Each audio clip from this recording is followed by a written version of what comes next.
morning and welcome back to my channel. আমি ঋতুপর্ণা আর আপনারা দেখছেন ট্রাভেল থ্রু মাই ডেজ। আজকে 14th of December 2024। এখন আমি দাঁড়িয়ে রয়েছি হাওড়া স্টেশনে।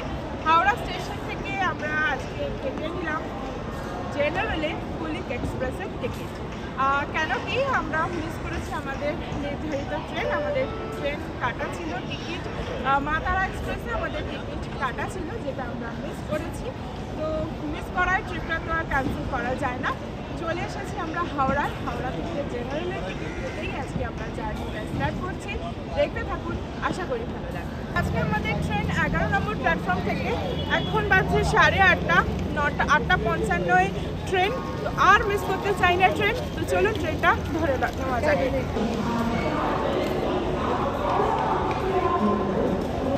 এখন বাজছে 8:40। আমরা ট্রেনে উঠে পড়েছি। আজকে আমরা জার্নি করছি 13053 কুলিক এক্সপ্রেসে। আমরা এখন বসে আছি জেনারেল কোচেই। আর সত্যি কথা বলতে কি, জেনারেলে যাবো, কীরকম কী সিট পাবো, একটা টেনশন কাজ করছিল। তো যাই হোক, আর এই সময় শান্তিনিকেতনের ট্রেনগুলোতে ভীষণ রাশ আছে। তো তার জন্য একটু তো ভয় হচ্ছিল বসতে পারবো কি না। আর আজকের দিনটা আমাদের কাছে খুব স্পেশাল। আজকে আমাদের অ্যানিভার্সারি। তো সকাল থেকেই খুব স্পেশালভাবে দিনটা স্টার্ট করছি। যাই হোক, অনেক রকম এক্সপিরিয়েন্স করছি। জার্নিটা আশা করি ভালো হবে। যা যা এক্সপিরিয়েন্স করবো সবটাই আপনাদের সঙ্গে শেয়ার করব। দেখতে থাকুন, আশা করি ভালো লাগবে। আর টাইম, এই ট্রেনটার প্রজেক্টের টাইম বোলপুর দেখাচ্ছে 11:35। তো চলুন, বোলপুরে নেমেই আপনাদের সঙ্গে দেখা হচ্ছে আর জানাচ্ছি কীরকম ট্রেনটা গেল, কটায় পৌঁছালো।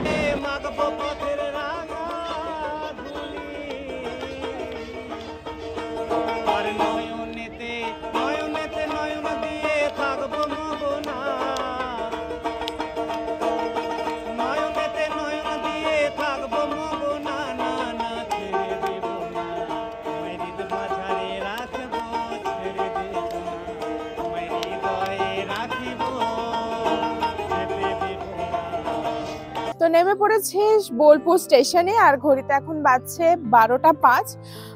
ওই 8 ঘন্টা 35 মিনিট মতো ট্রেনটা লেট করলো। যদি একটু ট্রেনটা ঠিক আসতো, একদম টাইমলি ঢোকাতো, খুব ভালো হতো। একেই আমরা লেট, 10টা সাড়ে 10টায় যেখানে নেমে পড়ার কথা ছিল।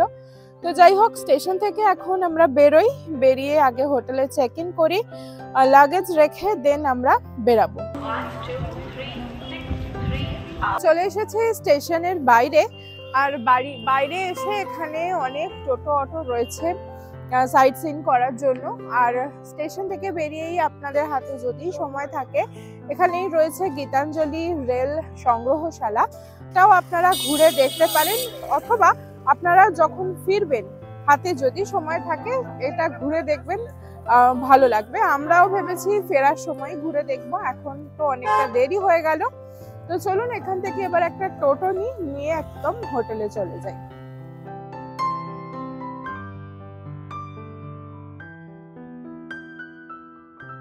তো আমরা স্টেশনের বাইরে থেকে একটা টোটো নিয়ে নিয়েছি।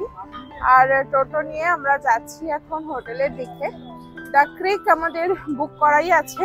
তো স্টেশন থেকে ক্রিক পর্যন্ত ভাড়া নিচ্ছে 150 টাকা।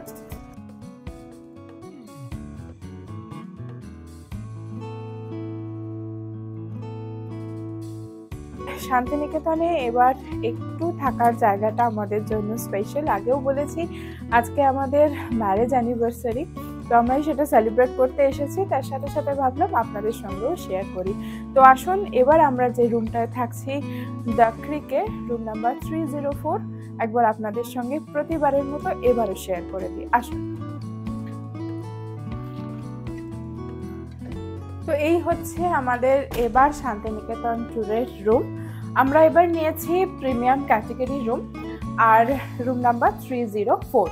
আর রুমটা দেখতেই পাচ্ছেন, বেশ বড় সড়ো, খোলামেলা, যথেষ্ট স্পেস, ভীষণ সুন্দর সাজানো গোছানো। আমার তো বেশ ভালো লেগেছে।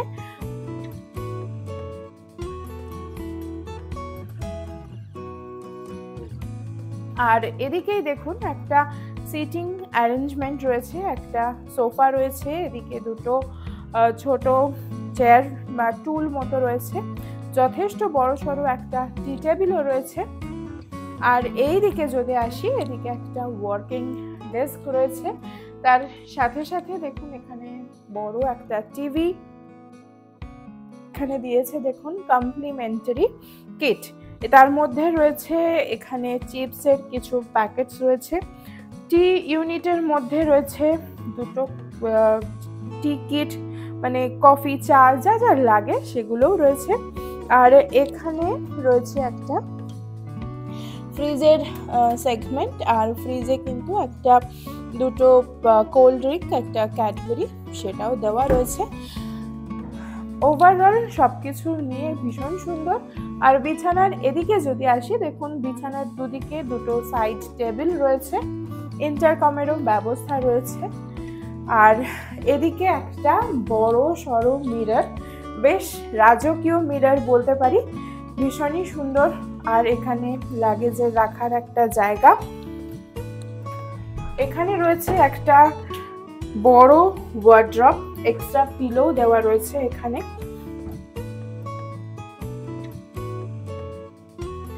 তো এই হচ্ছে এখানকার ওয়াশরুম, যথেষ্ট স্পেসিয়াস, আর একটা ডেডিকেটেড বাথিং এরিয়া রয়েছে। এটা খুব ভালো, ওয়াশরুমটা শুকনো থাকে, পরিষ্কারও থাকে। আর এর সাথে সাথে কিন্তু এখানে দেখুন ফ্রেশ টাওয়াল দেওয়া রয়েছে, শাওয়ার জেল রয়েছে, শ্যাম্পু রয়েছে, সমস্ত কিছুই রয়েছে। এখানেও কিন্তু শেভিং কিট, ডেন্টাল কিট সব কিছু রয়েছে। এখানে রয়েছে হেয়ার ড্রায়ার, আর ঠিক দরজার পিছন দিকে রয়েছে এখানে কোমোডও কিন্তু স্যানিটাইজড।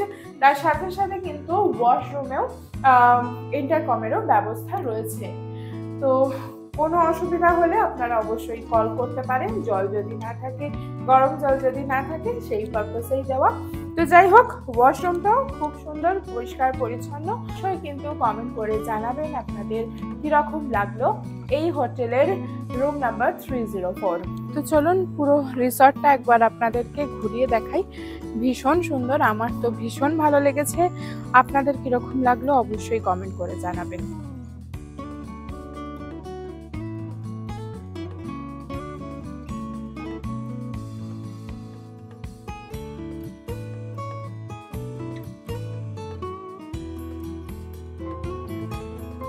ফ্রেশ হয়ে আমরা বেরিয়ে পড়েছি আবারও। এবার যাচ্ছি একদম রামশ্যামে। আজকে ওখান থেকেই আমরা লাঞ্চটা করব। লাঞ্চ করে আজকে তো আর কোথাও সাইট সিন হলো না, আজকে পুরোটা সময় হাটেই কাটাবো, তার সাথে সাথে আপনাদের সাথেও শেয়ার করবো।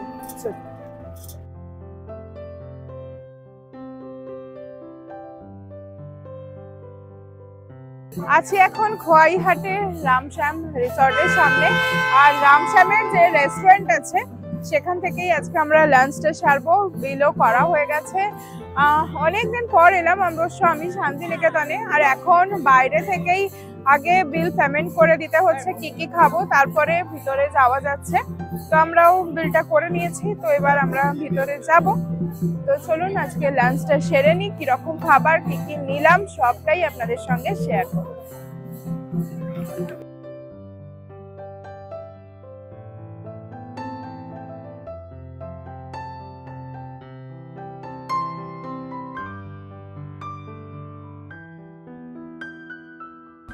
আমাদের খাবার চলে এসেছে। আমরা নিয়েছি আজকে ভেজ থালি 3টে, আর তার সঙ্গে নিয়েছি চিংড়ির মালাইকারি, পমফ্রেট ফ্রাই আর হাঁসের ডিম কষা।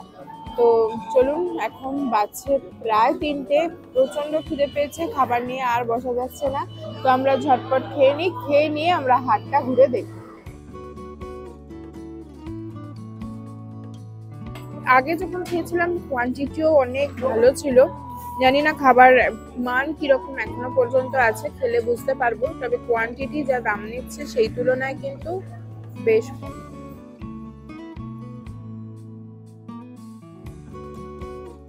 তো আমাদের খাওয়া হয়ে গেছে, এবার বেরিয়ে আসলাম। আর খাওয়ার পরে এবার হাটের দিকে যেতেই হবে, না হলে হবে না, হাটটা ঘুরে দেখবো। আর যেটা খেলাম সত্যি ভালো লাগলো, খাওয়াটা ভালো। আপনারা আসলে আপনারা রামশ্যামে অবশ্যই খেতে পারেন। চলুন এবার হাটটা ঘুরে দেখি, তার সাথে সাথে আপনাদেরকেও দেখাই।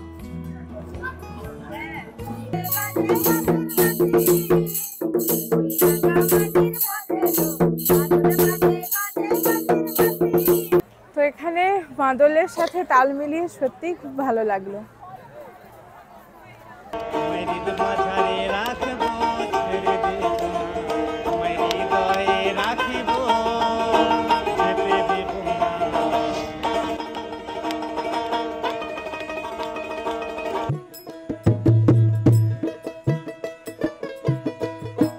এখান থেকে এই চুড়িগুলো কিনলাম, মেয়ে আমি দুজনেই এগুলো নিলাম।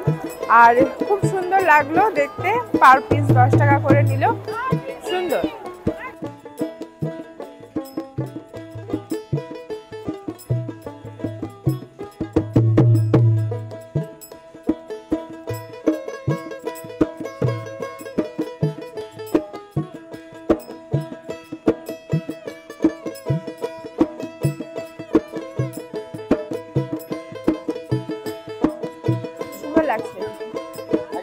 ব্যাস এটাই ফাইনাল, এটা দিয়ে দাও, বাড়ি যাই, নাহলে আর দেখতেই থাকবো। তো এই শাড়িটা নিয়েই নিলাম, খুব সুন্দর লাগছে। তো আপনারাও জানাবেন কালারটা কিরকম হলো। রাবড়িটা জাস্ট অসাধারণ, মানে কম মিষ্টি, খুব সুন্দর খেতে। 40 টাকা করে নিল, খুব ভালো।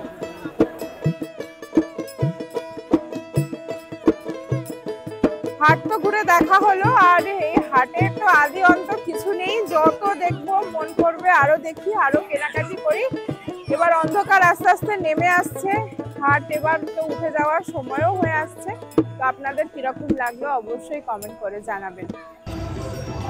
হোটেলের তরফ থেকে একটা বাউল সঙ্গীতের আয়োজন করা হয়েছে সমস্ত গেস্টদের জন্য। তো আমরা এখন ওটাই এতক্ষণ দেখছিলাম, বেশ ভালো লাগছিল। তো চলুন আপনারাও দেখুন, আর পুরো হোটেলটাও একবার ঘুরে দেখুন কীরকম লাগছে।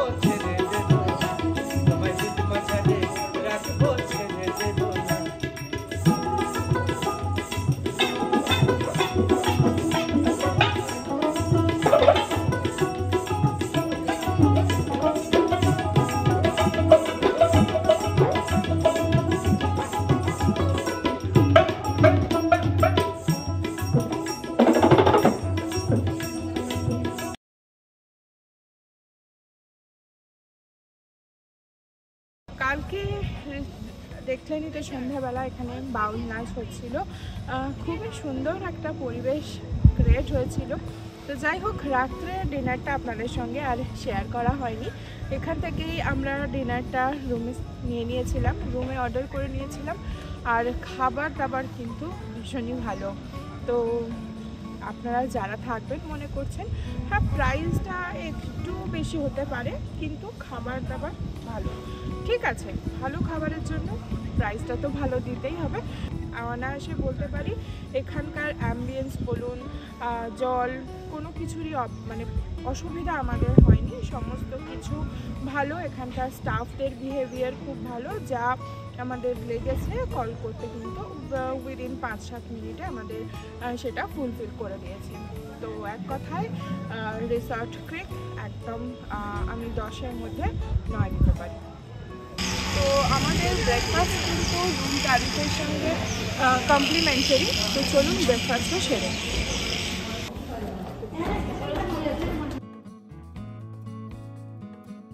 কালকে ডিনার করেছিলাম, ভালো বললাম, ব্রেকফাস্টটা ভালো। তো আমরা ব্রেকফাস্টটা সারি, তখন আপনারা ঘুরে দেবেন যে এখানে ব্রেকফাস্ট আইটেম কী কী আছে।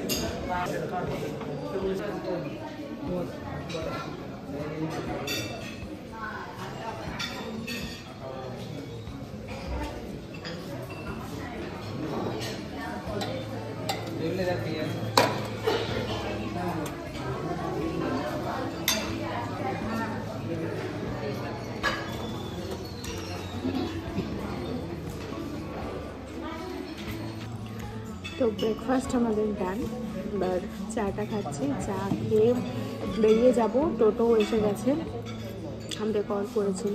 আর যা দেখছেন একদম পেট ভরে খেয়েছি তিনজনই, ভীষণ ভালো টেস্ট ছিল প্রত্যেকটা খাবারে। আর এটা কিন্তু কোনো পেড প্রমোশন নয় যে আমি এটা রিভিউ দিচ্ছি বা কিছু, আমার যেটা ভালো লাগে আমি আপনাদের সঙ্গে সেটা শেয়ার করি। এটাই যে এখানকার খাবার বলুন, এটা আমার সত্যি খুব ভালো লেগেছে, তাই জন্যই আপনাদের সাথে শেয়ার করা, যে আপনারাও যদি কখনো আসেন তো ঠকবেন না, এটাই আমার বলার উদ্দেশ্য। তো যাই হোক, ওভারঅল সব কিছু এখানকার ভালো।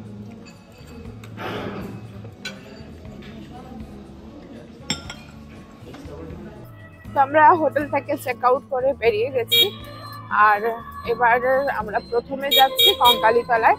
আগে প্রথমে মায়ের দর্শন করি, তারপরে পুরোটা ঘুরে দেখব। মন্দিরের গেটটা ক্রস করে ঢুকলাম, আর আমাদের রিসর্ট থেকে কঙ্কালীতলা মোটামুটি ওই 8 কিলোমিটার মতো ডিস্টেন্স। তো প্রায় ক্রস করে আমরা চলে এসেছি, কাছেই মন্দির। তো চলুন মন্দিরে যাওয়া যাক।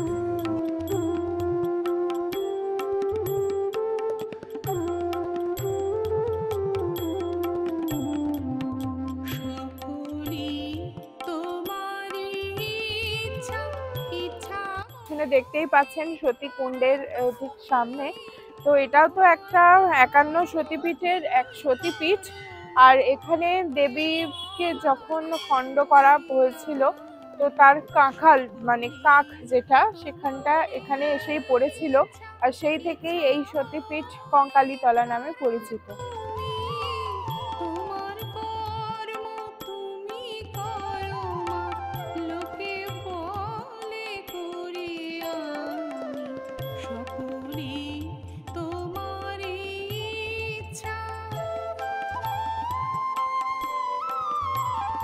এখানটা দেখে মনে হচ্ছে সেই আগে যেমন দক্ষিণেশ্বরের পাশে দোকান পসরা নিয়ে বসতো, ঠিক ওই রকম এখানে নানান রকম ব্যাগ, ফটো সবকিছু বিক্রি হচ্ছে।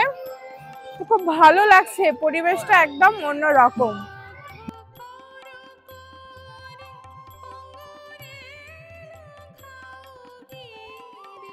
তো এবার আমরা যাচ্ছি কোপাই নদীর যে ঘাট আছে সেখানে। তো চলুন কোপাই নদী দেখে আসি।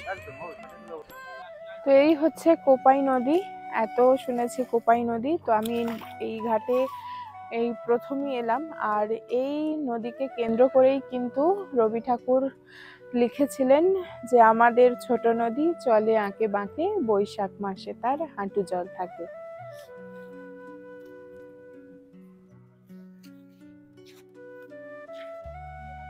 এটা এখন নতুন সংযোজন করা হয়েছে কোপাই নদীর ধারে।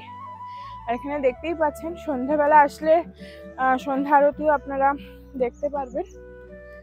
আর এখানে আমাদের যেমন গঙ্গা আরতি করা হচ্ছে, আর এখানে কোপাই নদীটাই পবিত্র নদী হিসাবে এরা মানে, এখানেই আরতি করা হয়।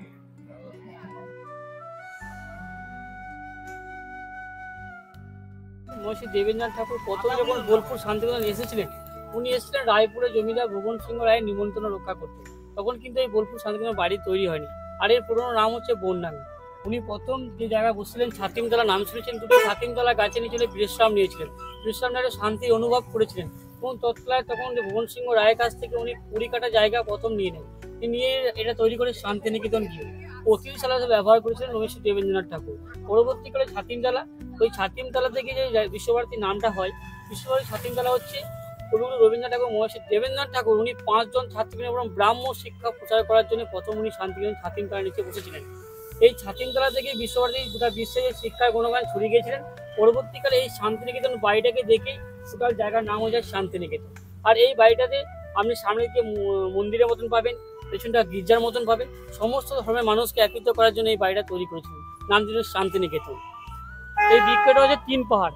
সহজ পাঠে প্রথম পাতায় যেই বট গাছের ছবিটা আমরা দেখতে পাই, সেই বট গাছটা হচ্ছে এই বট গাছটা, 200 বছর পুরনো গাছ। এবং কবিগুরু রবীন্দ্রনাথ ঠাকুর যে কোমর পাড়ায় গরু গাড়ি বোঝাই করা কলসি হাড়ির সঙ্গে বংশীবদল হাটবর্ষ শুক্রবারে, এই কবিতাটা উনি এই গাছের নিচেই লিখেছিলেন। 1 পোর 2 পোর 3 পোর। উনি ভোরের দিকে যে মানুষ কেনা বেচা করে, যে সোনাঝুরি হাট দেখছেন, যে কেনা বেচা এই কবিতার মধ্যেই কিন্তু আছে। এক মানুষ জিনিস তৈরি করে একজনকে বিক্রি করে, আর তার প্রয়োজনীয় আরেকটা জিনিস কিন্তু কেনা বেচা করে। এই রাস্তা দেখতে পাচ্ছেন, এই রাস্তা দিয়ে কিন্তু কোপাই নদী যে আমরা বলি, ওই কোপাই নদী আমাদের ছোট নদী চলে আঁকেবাঁকে, ওই নদীর ধারে কিন্তু এই হাটটা প্রথম বসতো, এখন সোনাঝুরির মধ্যে বসে। এই কবিতার মধ্যে এই হাটের বিশ্বভারতী শান্তিনিকেতন সবই কিন্তু জড়িয়ে আছে।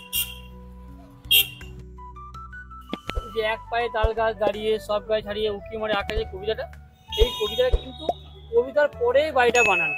বাড়িটার মধ্যে দুটো রুম আছে, সামনে একটা বারান্দা, ছোট্ট একটা মাটির যে আমরা কুলঙ্গা বলি যে বাংলা ভাষায়, একটা কুলঙ্গা, এর নাম হচ্ছে কালোর ধার।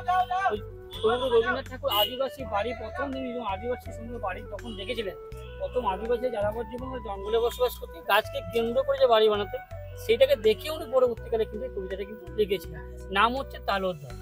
প্রতিটি বাড়ির যেমন একটা মন্দির থাকে, এটা বিশ্বভারতীর একটা মন্দির, এটা বেলজিয়াম গ্লাস দিয়ে তৈরি। সেই সময় রবীন্দ্র দাদা প্রথম বেলজিয়াম গ্লাস দিয়ে তৈরি করেছিলেন উপাসনা গৃহ। প্রতি বুধবারে প্রার্থনা করা হয়, পরনে থাকতে হয় সাদা বস্ত্র, এবং বিশ্বভারতীর যে কোনো অনুষ্ঠানগুলি হয়, প্রথম এই বিশ্বভারতীতে ফুলদান করে যে কোনো ডিপার্টমেন্টের মধ্যে প্রথম কিন্তু অনুষ্ঠানটা স্টার্টিং হয়, এবং কবিগুরু রবীন্দ্রনাথের জন্ম মৃত্যু দিন অনুষ্ঠানগুলি এখানেই প্রথম ফুলদান হয়। এবং বিশ্বভারতী যে বসন্ত উৎসব নাম শুনছেন, বসন্ত উৎসবে প্রথম এখানেই স্টার্টিংটা করে, তারপরে যে কোনো জায়গার মধ্যে ওদের ওটা শুরু হয়। এই জায়গাটার মধ্যে প্রথম পৌষ মেলা এবং বসন্ত উৎসব করেছিলেন ছাত্রদিকে নিয়ে। পরবর্তীকালে বোলপুর শান্তিনিকেতনের প্রতিটি মানুষ কিন্তু বসন্ত উৎসবে মেতে ওঠে। এখন আছে রবীন্দ্র ভবনের সামনে, আর এখানে টিকিট কাউন্টার আছে। টিকিট হচ্ছে মাথা পিছু 100 টাকা করে, আর স্টুডেন্ট হলে তাদের টিকিট মূল্য হচ্ছে 10 টাকা। চলুন আগে টিকিটটা কেটে নিই, কেটে তারপর মিউজিয়ামের দিকে ঢুকবো। তো আছি এখন রবীন্দ্র ভারতীর ক্যাম্পাসের মধ্যে, যেখানে সংগ্রহশালাটা আছে সেখানে। এবার সংগ্রহশালাটা আমরা ঘুরে দেখব, আর এটা 10টা থেকে 5টা পর্যন্ত খোলা থাকে।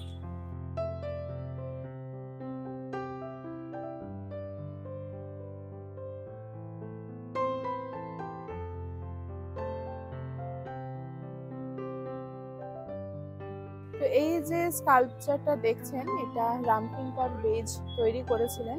এটা একটা কি মানে পালকিতে সমস্ত কিছু নিয়ে সাঁওতালরা যেমন এক জায়গা থেকে এক জায়গায় শিফট করে, তো সেইটাই এখানে ফুটিয়ে তোলা হয়েছে এই স্কাল্পচারটার মধ্যে দিয়ে।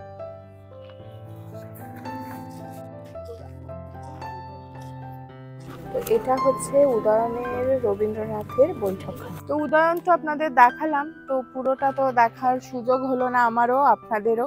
তো যাই হোক, এইটা হচ্ছে তার ছেলে রতীন্দ্রনাথ জাপান থেকে আর্কিটেকচার আনিয়ে এই বাড়ির কনস্ট্রাকশনটা করিয়েছিলেন। তো চলুন এবার রবীন্দ্রনাথের ওখানে গাড়িটা রাখা আছে সেটা দেখি। আছি এখন রবীন্দ্রনাথ ঠাকুর ব্যবহৃত গাড়ির সামনে।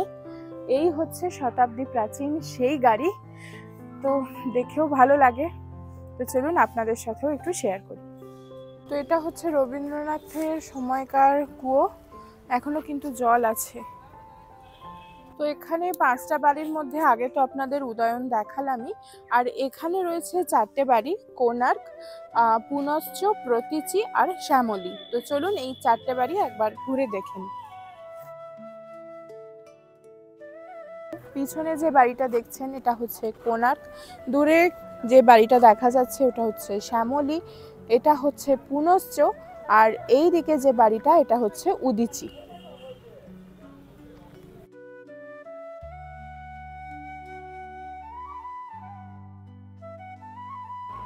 রবীন্দ্র ভবনের সামনেই বসে রয়েছে পেয়ারা মাখাপালা।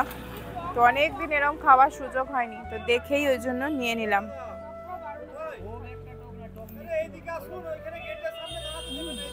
দারুন, টক মিষ্টি, খুব সুন্দর। ওই তখন বাজছে 1টা। তো রবীন্দ্র ভবন তো দেখা হলো, আর 1টা বাজে এখনো সৃজনী শিল্পগ্রাম দেখা বাকি আছে, সুরুল রাজবাড়ি দেখা বাকি আছে, আর ট্রেন আমাদের 4:20-তে।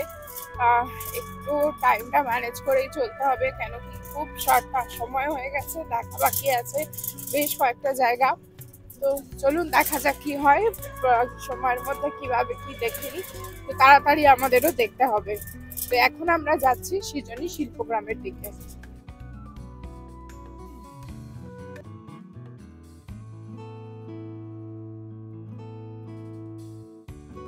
চলে এসেছি সৃজনী শিল্পগ্রামে। আর এই সৃজনী শিল্পগ্রাম কিন্তু উত্তর পূর্ব ভারতের যে সমস্ত স্টেট রয়েছে তাদের শিল্পকে নিয়ে গড়ে উঠেছে এই সৃজনী শিল্পগ্রাম। সৃজনী শিল্পগ্রাম কিন্তু ministry of culture government of ইন্ডিয়ার আন্ডারেই গড়ে উঠেছে, একটা সংস্থা দ্বারা পরিচালিত। আর এখানে ঢোকারও কিন্তু এন্ট্রি ফি রয়েছে। এখানে ঢুকতে গেলে পার হেড 30 টাকা করে এন্ট্রি ফি রয়েছে। আর 9:30 থেকে খুলে যাচ্ছে, 5টা পর্যন্ত খোলা থাকে। আর একটা কথা আপনাদের সাথে শেয়ার করে রাখি, যারা স্টুডেন্ট 12 বছর পর্যন্ত বয়স যাদের, তারা যদি তাদের ভ্যালিড আই কার্ড সাথে রাখে তাদের কিন্তু প্রবেশ মূল্য 10 টাকা।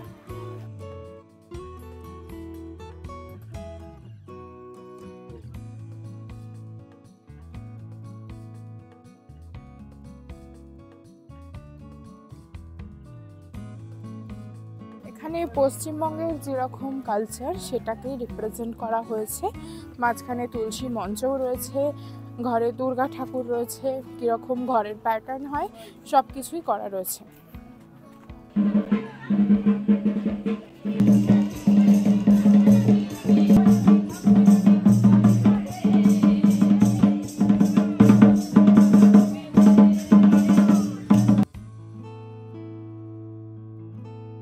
বীরভূমে এসে আমরা যেমন সাঁওতালি নাচ দেখছি, তার সাথে সাথেও কিন্তু আর একটা লোকসঙ্গীতের বিশেষ প্রচলন আছে, যেমন ভাদু গান। এই যে ভাদু ছিলেন নীলমণি রায়ের এক কন্যা। সে কিন্তু বিবাহের দিন, তার যেদিন বিয়ে ছিল সেদিন আত্মহত্যা করে। আর এই আত্মহত্যা করার পর থেকেই তার শোক পালন করার জন্য এই ভাদু গানের সৃষ্টি হয়েছে। তাই এখনকার লোকসঙ্গীতের যে সমস্ত শিল্পীরা রয়েছে ভাদ্র মাসে ঘুরে ঘুরে ভাদু গান করে, রাস্তায় রাস্তায় ঘুরে। ভাদ্র মাসের প্রথম দিনে এই ভাদুমণির মূর্তি নিয়ে লোকশিল্পীরা তাদের গান শুরু করে। আর ভাদ্র মাসের শেষ দিনে এই মূর্তিকে বিসর্জন দেওয়ার পরে এই ভাদু গানের শেষ হয়, ভাদু উৎসবের শেষ হয়। তো এখানে দেখুন বিরসা মুন্ডা, লক্ষ্মণ নায়ক, তিলকা মাঝি, বিভিন্ন যে বীর লোকেরা ছিল তাদেরই একটা করে মূর্তি করা রয়েছে।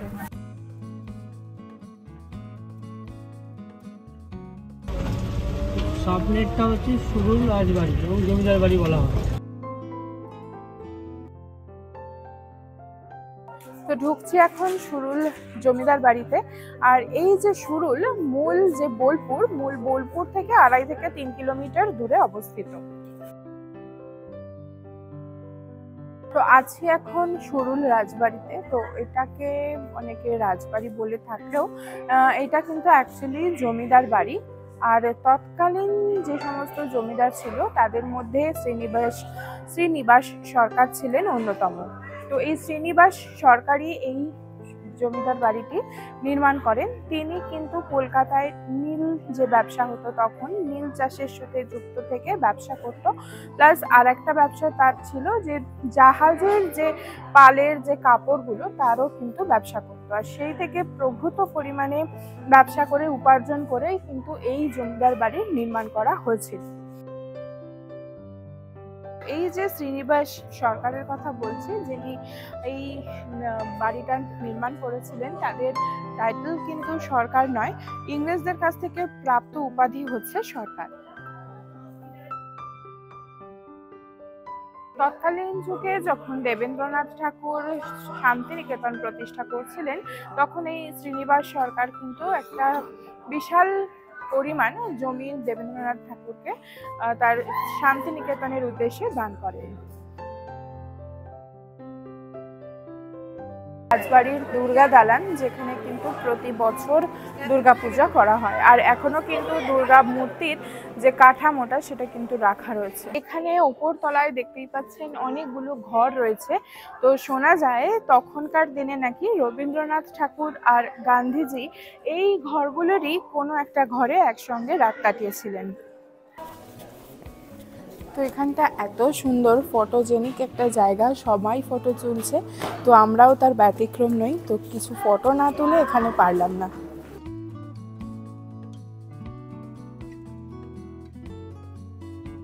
আছি এখন 34 ফুট বুদ্ধ মূর্তির ঠিক সামনে। পিছনে দেখতেই পাচ্ছেন বিশাল বড় একটা বুদ্ধ মূর্তি। তো এটা দেখেই আমরা এখান থেকে এবার বেরিয়ে যাব।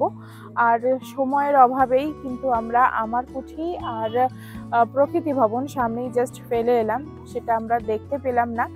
তো আগে তো এসেছি যখন দেখেছি, এবার দেখলেও ভালো হতো। তো যাই হোক, কিছু করার নেই। বাজছে এখন 3:30, আমাদের ট্রেন 4:20-তে। তো তাই এখান থেকেই আমরা বেরিয়ে যাচ্ছি।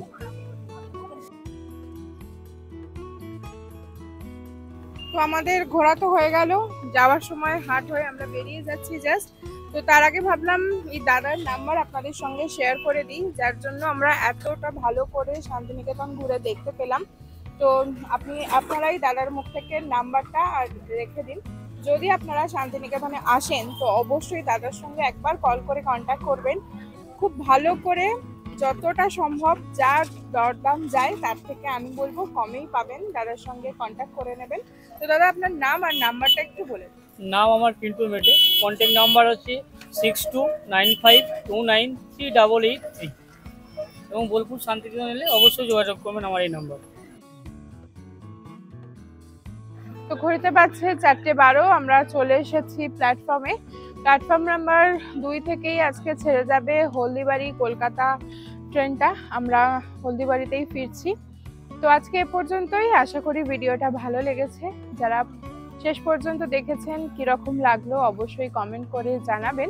আর যারা নতুন দেখলেন এই ভিডিওর মাধ্যমে আমাকে, আর ভিডিওটা ভালো লেগে থাকলে অবশ্যই লাইক করবেন, কমেন্ট করবেন আর শেয়ার করবেন। আর যদি নতুন হন, ভালো লাগলে ভিডিওটা সাবস্ক্রাইব করতে ভুলবেন না। পাশে থাকা বেল আইকনটাও প্রেস করে রাখবেন, না হলে নোটিফিকেশনটা আপনার কাছে পৌঁছাবে না। প্রেস করা থাকলে নোটিফিকেশনটা আপনি পেয়ে যাবেন। তো আজকে এ পর্যন্তই, দেখা হচ্ছে খুব তাড়াতাড়ি নতুন কোনো ভিডিও নিয়ে।